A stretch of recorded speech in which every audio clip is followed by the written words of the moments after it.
ಇವತ್ತು ಏನು ರಾಷ್ಟ್ರೀಯ ರಕ್ಷಣಾ ಪಡೆ ಮತ್ತು ಹಿಂದೂ ಸಂಘಟನೆಗಳ ಒಕ್ಕೂಟ ಕಡೆಯಿಂದ ಬಜರಂಗದಳ ಕಾರ್ಯಕರ್ತರೆಲ್ಲ ಸೇರಿ ಒಂದು ಕಾರ್ಯಾಚರಣೆ ಮಾಡಿದ್ವಿ.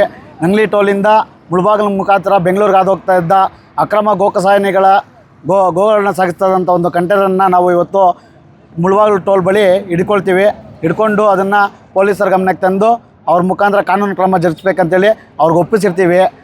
ಈ ಮೂಲಕ ಏನು ಹೇಳ್ತೀವಿ ಅಂದರೆ, ಮುಳಬಾಗಿಲಿನಲ್ಲಿ ಕೂಡ ತುಂಬ ಯಥೇಚ್ಛವಾಗಿ ಗೋಕಸಾಯಿಖಾನೆಗಳು ತಲೆ ಎತ್ಕೊಂಡಿದ್ದಾವೆ. ಇದನ್ನು ಮಟ್ಟ ಹಾಕೋ ಜವಾಬ್ದಾರಿ ತಾಲೂಕು ಆಡಳಿತದ ಮತ್ತು ಪೊಲೀಸವ್ರದ್ದು ಕರ್ತವ್ಯ ಆಗಿರುತ್ತೆ. ಅವರು ಇದನ್ನು ಈ ಕೂಡಲೇ ಎಲ್ಲ ಗಮನ ಹರಿಸಿ ಇದನ್ನು ತಕ್ಕ ಮಟ್ಟಿಗೆ ಮಟ್ಟ ಹಾಕಬೇಕು ಅಂತೇಳಿ ಈ ಮೂಲಕ ನಾವು ಕೋರ್ಕೊಳ್ತಾ ಇದ್ದೀವಿ. ಈಗ ನೋಡಬೇಕಂದ್ರೆ ಅಲ್ಲಿ ನಿಲ್ಲಿಸಿರೋ ಕಂಟೈನರು ತುಂಬ ಓಪನ್ನೇ ಇರೋದಿಲ್ಲ, ಎಲ್ಲ ಕ್ಲೋಸ್ ಮುಖಾಂತರ ತುಂಬ 37 ಹಸುಗಳನ್ನು ತುಂಬ್ಕೊಂಡು ಬಂದಿದ್ದಾರೆ. ಅಂದರೆ ಯಾವ ಮಟ್ಟಕ್ಕೆ ಇವರು ಕ್ರೂರತನ ಇದೆ ಅಂದರೆ, ಈ ವಿಷಯದಲ್ಲಿ ಪ್ರಾಣಿ ದಯಾ ಸಂಘಗಳು ಏನು ಮಾಡ್ತಾಯಿದ್ದೀವಿ ಅಂತ ನಮ್ಗೆ ಗೊತ್ತಾಗಲ್ಲ. ಬೇರೆ ಯಾವುದೋ ಒಂದು ಬೇರೆ ಕೆಲಸಕ್ಕೆ ಬಾರ್ದಿರೋಂಥ ಇದರಲ್ಲೆಲ್ಲ ತಲೆದೂರಿಸೋಂಥವ್ರು ಇವಾಗ ಏನಾಗಿದೆ ಪ್ರಾಣಿ ದಯಾ ಸಂಘಗಳು ಅಂತೇಳಿ ನಾವು ಪ್ರಶ್ನೆ ಮಾಡಬೇಕಾಗತ್ತೆ. ಈ ಮೂಲಕ ನೀವು ಕೂಡ ಇದನ್ನೆಲ್ಲ ಗಮನ ಹರಿಸಿ ಮಟ್ಟ ಹಾಕಬೇಕಂತೇಳಿ ನಾವು ಕೋರ್ಕೋತಾ ಇದ್ದೀವಿ. ಜೈ ಶ್ರೀರಾಮ್.